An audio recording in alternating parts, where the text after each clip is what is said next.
Mga ka-artpool, tutorial tayo sa paggamit ng laminating machine. Kailangan pindutin yung dalawang button na hot and run.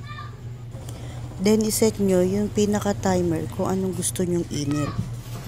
Habang pinapainit ang laminating machine, prepare nyo na yung mga gagamiting materials.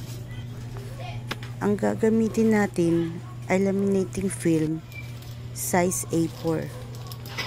Magla-laminate tayo ng isang 1 whole bond paper.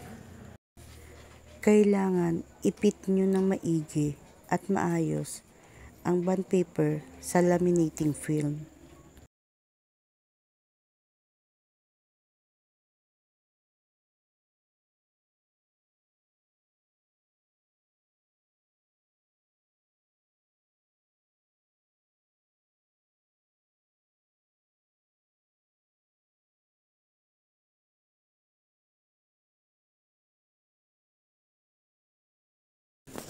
Pag okay na, saka ipasok ang ilalaminate sa laminating machine.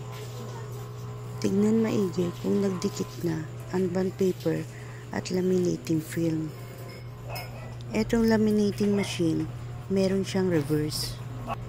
Ganyan lang kadali ang mag-laminate ng mga bond paper, IDs at kung ano-ano pa. Sana guys may natutunan kayo ngayong araw. Thank you for watching.